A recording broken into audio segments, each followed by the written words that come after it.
Yang saya nak kongsikan ialah yang Al-Quran bawakan. Yang Al-Quran bawakan. Kalau kita lihat dalam Al-Quran, lebih kurang 3 hingga 5% itu adalah apa? Adalah kisah-kisah. Baki daripada itu 95 hingga 97% itu ajar kepada kita apa? Etika. Dan juga ajar kepada kita apa? Konsep. Ajar kepada kita konsep. Baik. Maka yang perlu kita ambil daripada Al-Quran, kan, salah satunya adalah konsep. Dan konsep ini, kenapa Allah ajarkan konsep? Sebab konsep dia boleh apply pada semua keadaan. Pada semua keadaan. Maka antara konsep yang Allah ajarkan ialah apa yang Allah sebutkan dalam surah yang ke-49 ayat yang pertama, iaitu auzubillahi minasyaitonirrajim, ya ayyuhallazina amanu la tuqaddimu baina yadayillahi wa rasulih. Muka surat 515, surah yang ke-49. Maksudnya, wahai orang yang beriman, janganlah kamu memandai-mandai melakukan sesuatu perkara sebelum mendapat hukum atau kebenaran daripada Allah dan Rasul. Maka konsepnya apa? Konsepnya nak buat sesuatu, kena buat apa? Ilmu. Kena dapatkan kebenaran daripada Allah dan Rasul. Macam mana dapat kebenaran daripada Allah dan Rasul? Kena lihat daripada Al-Quran dan juga hadis. Dan itulah konsep dia. Maka bila kita ada konsep ini, semua persoalan akan terjawab. Bila kita cerita tentang zikir apa nak baca lepas solat witir, masuk konsep. Okey, apa Quran sebut, apa hadis sebut. Baru kita akan jumpa jalan dia yang betul. Baru kita akan jumpa pada zikir Subhana Malikil Kudus. Bila kita cerita tentang naik kenderaan, nak baca apa, masukkan konsep. Apa Al-Quran kata, apa hadis kata. Baru kita akan jumpa pada doa dan zikir yang betul, yang tepat. Yang menjadi sekarang ini ialah dia tak lalu pada konsep ini. Dia tak ambil pada konsep yang Allah ajarkan ini. Maka sebab itu lalulah daripada apa zikir yang macam kita tak tahu pun ada yang Nabi buat kan. Kita dah amalkan, oh rupanya Nabi baca lain. Kan Nabi zikir lain. Kan Nabi baca selawat begini pada waktu begini dan sebagainya. Kenapa? Konsep tu dia tak ambil. Maka yang perlu kita ambil adalah apa? Konsep ni. Maka kita boleh apply pada apa jua yang kita lakukan. Maka itu yang akan menjadi kita punya apa? Laras fikir kita. Kita buat apa je? Contoh, kita nak meniaga, masukkan konsep. Apa Al-Quran kata, apa hadis kata. Maka dia akan jadi betul lah. Kan? Kita nak apa? Nak buat apa contohnya? Nak buat kenduri kahwin.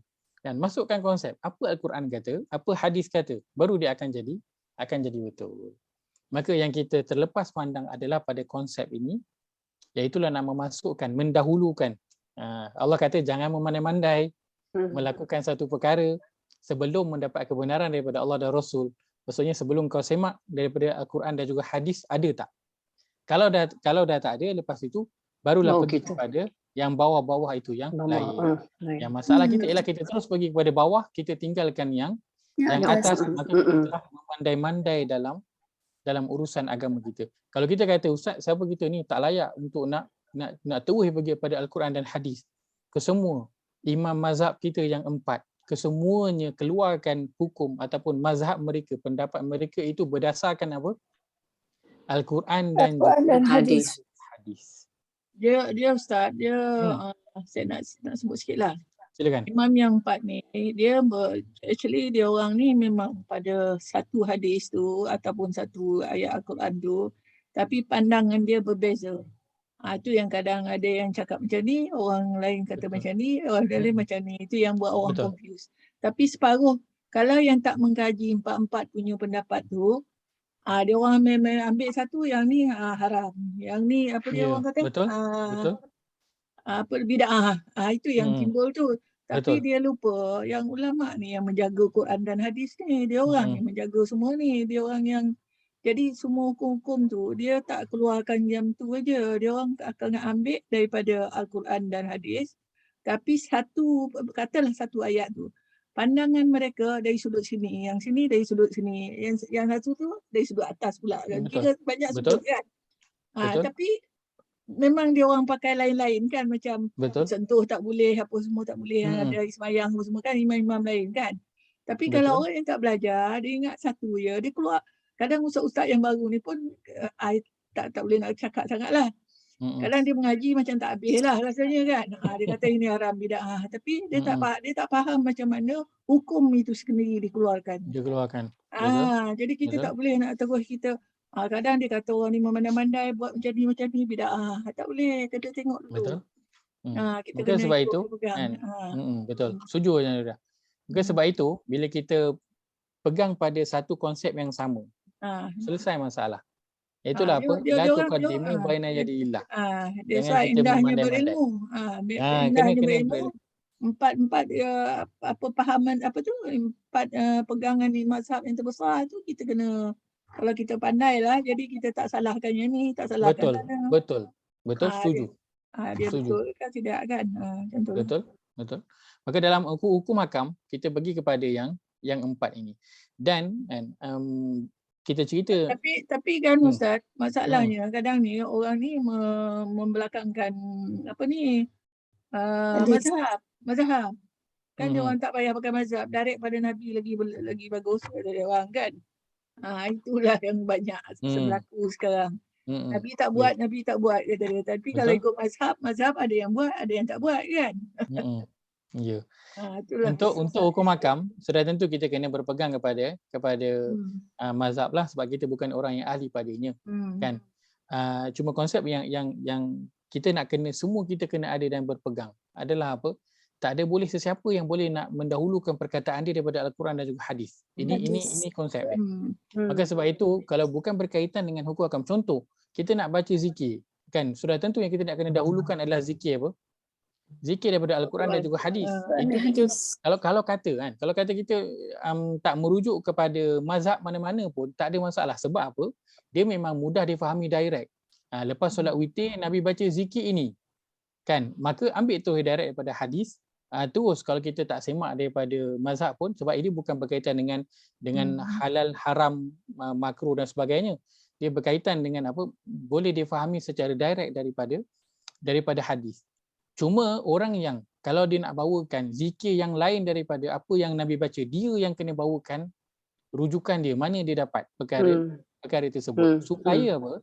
Sebab konsep kita apa? Kita tak boleh memandai-mandai. Kan, sebelum tanya kepada Al-Quran dan juga hadis, tak boleh mandai-mandai. Maka orang yang nak bawakan sesuatu yang bukan daripada Al-Quran dan juga daripada hadis yang dibincangkan oleh imam mazhab yang empat, maka dia lah kena bawa rujukan dia apa. Kalau dia tidak ada rujukan kan, contoh kalau saya bawakan seorang, contoh kita kata ini Nabi buat, kita bawakan hadis tadi yang kita dah bawa, Subhanal Malikul Qudus. Lalu orang datang kata bukan, yang kita kena baca adalah zikir ini kan, zikir ini sebab yang buatkan ini adalah ulama ini dan ini. Ikut pertimbangan kita nak dahulukan yang mana? Nabi. Sudah tentu Nabi kita buat. dahulukan Nabi. Sebab itu konsepnya. Nak dahulukan Nabi dulu. Kalau kita ambillah zikir, walaupun dia datang daripada ulama-ulama mana-mana pun contohnya, dia tetap tidak terbaik, takkan jadi sebaik macam yang Nabi buat. Takkan jadi sebaik yang Nabi buat. Yang terbaik tetap adalah apa yang Nabi SAW lakukan. Cuma bukan salah, bukan salah kita nak mengamalkan apa saja, tak salah. Cuma yang first kali adalah kita amalkan yang Nabi punya, kemudian kita tambah dengan amalan ulama-ulama yang lain yang muktabar, yang masya-Allah mereka itu punya ilmu yang Allah kurniakan sangat banyak kan, ilham untuk beramal, tidak ada masalah. Cuma jangan kita penuhkan kita punya zikir kita, amalan kita dengan amalan manusia-manusia yang ramai kan. Kita ambil pada orang ini dan juga orang ini, tapi amalan Nabi kita tak buat. Kita tak tahu pun. Maka tak kenalah orang yang mengaku saya sayang Nabi, saya cinta Nabi, tapi baca zikir ni, zikir siapa? Oh ni zikir ustaz ni zikir siapa? Ini zikir tok guru ni, ini zikir siapa? Zikir ulama ni. Zikir pada Nabi tak ada, tapi dia kata dia sayang Nabi, cinta Nabi. Maka sudah tentu tidak masuk akal orang yang kata dia cinta pada Nabi, tapi apa yang dia baca seharian daripada zikir dan juga amalan dia tu, dia tak tahu pun apa yang Nabi buat, dia berpada dengan apa yang dibuat oleh manusia.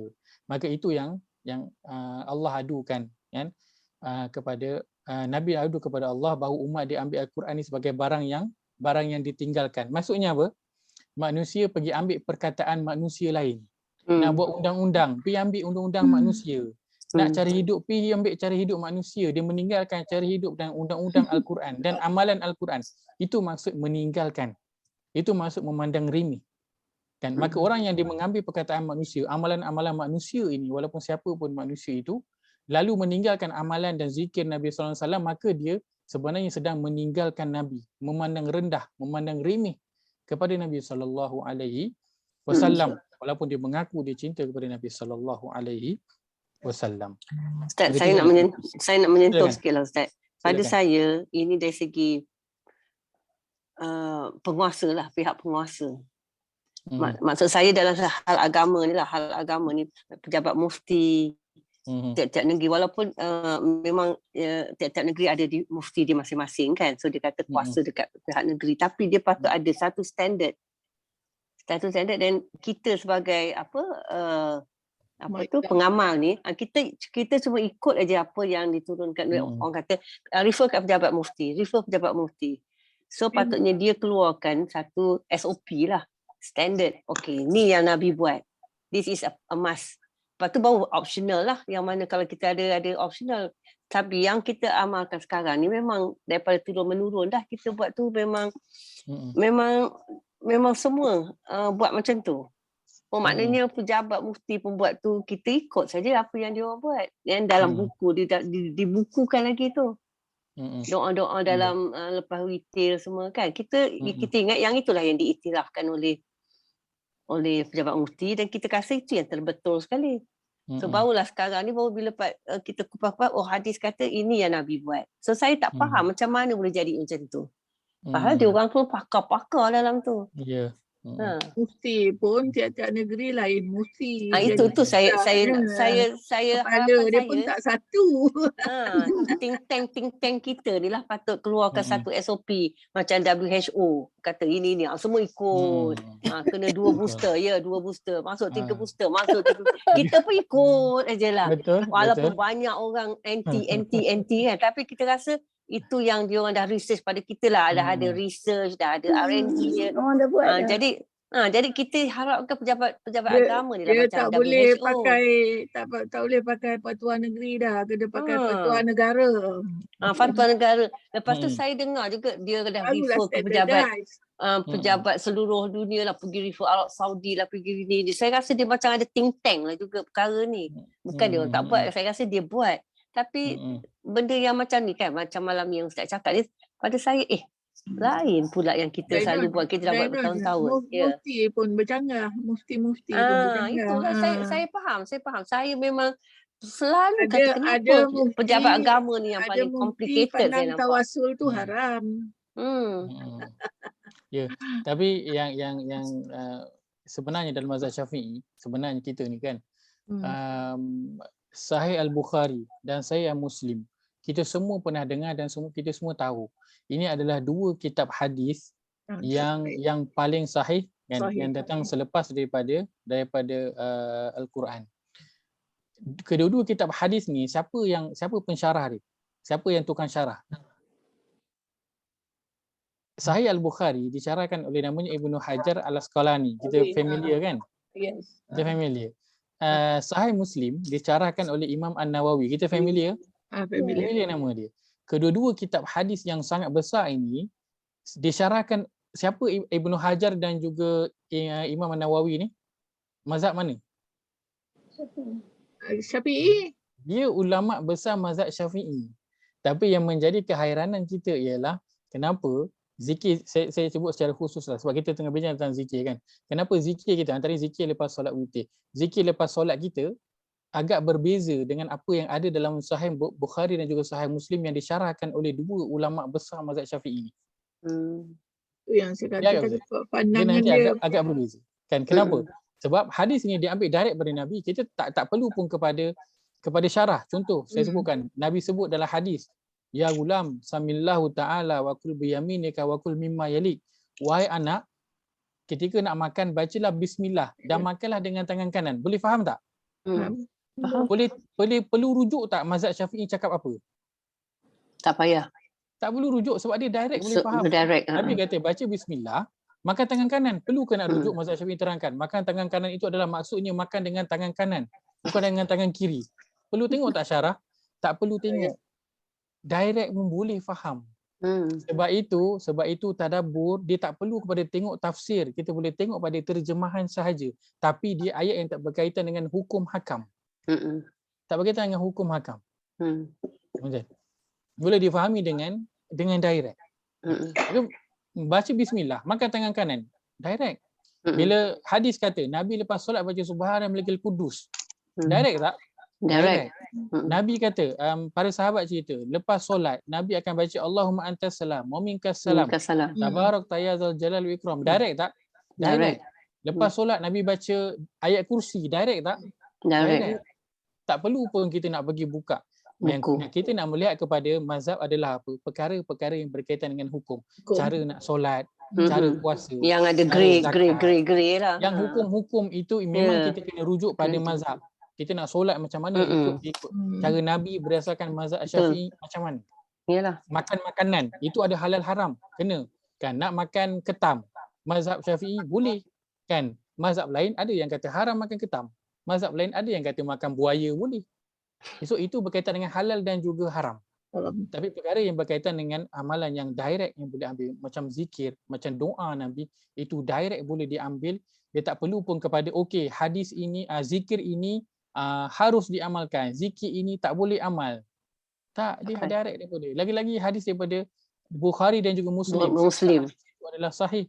Tak perlu fikir dah panjang untuk nak beramal dengan hadis-hadis tersebut. Maka yang kita ambil pada malam ini, Subhanal Malikul Qudus, itu datang daripada hadis Nabi SAW. Dia letakkan pula status hadis tu apa dia. Maka boleh tak ambil direct atau perlu nak rujuk dulu? Boleh direct. Boleh ambil direct sahaja. Kan tak perlu kita buka dan kata hadis ini adalah zikir ini adalah harus untuk diamalkan. Tak perlu sebab dah memang daripada Nabi SAW. Gitu. Wallahu a'lam. Yang saya nak bawakan adalah konsep yang perlu kita nak ambil kerana Quran diajarkan kepada kita konsep. Maka bila kita baca Quran, baca terjemahan, yang kita nak ambil adalah konsep-konsep itu. Sebab konsep dia boleh apply. Cerita berbeza, situasi berbeza. Tapi konsep adalah satu perkara yang sama yang boleh kita apply di sepanjang zaman pada setiap keadaan. Boleh. Sebenarnya Makan pada Ustaz, tangan. Ya. Apa yang Ustaz terangkan ni, kita orang terima. Memang faham. Logik. Memang faham. Memang betul. Tapi yang cuma kita tak faham tu, kenapa ia tidak menjadi satu, orang kata, pihak penguasa lah. Amalan semua, tak apa. Itu kita tak boleh nak faham, tak apa. Sebab apa? Sebab itu yang saya dia jadi banyak kepala dan banyak kecanggahan, tak apa. Apa yang Ustaz cakap ni memang kita ikut. Kita memurnikan kita punya amalan. Sebab kalau kita nak memurnikan semua, dia akan jadi susah kan. Kalau kata saya ikut mufti ni, kan tak, saya ikut mufti ni, saya ikut negara ni, saya ikut negara ni, dia tak jadi. So sebab itu kita kembali kepada konsep. Apa saja kita isu yang keluar, masukkan konsep, maka dia akan selesai. Bila keluar satu isu, kita tak balik kepada konsep yang Al-Quran ajarkan, maka itu yang jadi berbeza. Sebab itu kalau kita tengok kan, ustaz-ustaz kat Malaysia pun alhamdulillah, bila ada satu isu dia orang berdebat, betul tak? Bila kita dengar perdebatan dia orang, kita pun rasa macam tak boleh fikir lah. Sebab apa? Dia berdebat berdasarkan ilmu, dia ada konsep dia. Ambil daripada Quran sudut ini, ambil daripada ini sudutnya ini. Maka mereka berbicara tentang ilmu. Tapi kalau asasnya itu Al-Quran dan juga As-Sunnah, perbincangan itu valid. So, tak ada masalah. Tidak ada masalah. Itulah. Perselisihan faham itu boleh, tak ada masalah. Yang tak boleh apa? Perpecahan tak boleh. Berselisih faham okey. Memang biasa kita berselisih faham okey. Kan, bukan cerita dengan mazhab kita, dengan kalangan ahli keluarga pun berselisih faham sampai ke hari ini. Kahwinlah dah berapa puluh tahun pun masih ada juga lagi berselisih faham. Dia okey. Yang tak boleh apa? Berpecah. Sebab itu Quran sebutkan apa? Kena apa? Syura. Bermesyuarat. Untuk apa? Nak elakkan perpecahan. Berselisih biasa. Tak ada masalah. Berpecah tu yang tak boleh. Yang tak baiknya, yang tak baiknya mengelirukan orang. Yang tak baik. Betul, Ustaz. Ya, betul. Itu bila kita ada konsep, kita tahu konsep kita ilmu, kita balik pada Quran dan juga hadis, insya-Allah kita tidak akan mudah untuk diperkotak-katikkan oleh orang. Kita ada stand kita, selesai. Boleh kau bawa lah aku apa benda amalan, apa benda doa, apa benda cerita pun aku ada stand aku akan sahihkan betul tak ni pada Quran, pada hadis, dalam mazhab okey tak, apa dia punya rujukan, selesai. Bawalah cerita apa pun, konsep yang kita bawakan dia adalah perkara yang sama. Sebab tu kalau tengok dalam perbincangan kan ulama ke ustaz ke, apa yang dia akan argue, oh ini tak ada dalam Quran, ini tak ada dalam hadis. Ini sudut pandang dia salah, dia akan bawa rujukan yang asal dulu. Sebab apa? Konsep dia tu yang kita nak kena faham. Bawalah apa pun, kita berpegang pada konsep, faham konsep itu, insya-Allah akan assalam, akan sejahtera. Insya-Allah. Baik, terima kasih semua sampai pukul 11. Kalau ada apa? Ini perkara yang sangat penting. Kenapa sangat penting? Sebab ini berkaitan dengan amalan tau. Bila berkaitan dengan amalan, dia ada dua. Sama ada diterima ataupun ditolak. Penting. Kita tak nak jadi orang yang macam, kita pernah sebutkan kan, kat akhirat esok, dia berdiri hadapan Allah, dia seronok. Sebab apa? Dia tahu kat dunia dia beramal. Tapi akhirnya, bila Allah buka buku amalan, dia jadi apa? Haba'an mansurah. Jadi debu yang berterbangan. Ataupun dalam surah Al-Kahfi, dia sebutkan apa? Kul hal nunabbiukum bil akhsarina a'mala. Orang yang paling rugi amalan dia. Dia beramal tapi jadi rugi. Dalam surah Furqan pun ada tu kan Ustaz? Surah Al-Furqan pun ada. Amalan dia sesat, amalan dia tak betul. Jadi debu. Sebab dia berkaitan dengan diterima atau ditolak. Maka memang kita kena pastikan betul-betul. Dan saya sangat berbesar hati untuk berkongsi. Kalau ada apa-apa persoalan berkaitan dengan konsep ataupun perkara ini, ambil masa lebih pun saya tidak ada masalah kerana dia sangat penting. Dia bukan benda isu-isu macam ala ustaz dia ni, ala ustaz dia ni. Tak, dia isu berkaitan dengan amalan. Biarlah dia nak bertelagah lantak dia orang. Janji kita tahu amalan kita itu, zikir kita itu datangnya daripada mana? Datangnya daripada mana? Itu yang penting. Kan? Mudah-mudahan Allah beri petunjuk dan hidayah kepada kita. Jumpa lagi pada minggu depan insya-Allah. Jazakumullah khairan. Terima kasih banyak. Terima kasih Ustaz. Terima kasih semua. Banyak Tak maaf ni Ustaz. Tak ada masalah. Assalamualaikum. Assalamualaikum. Assalamualaikum.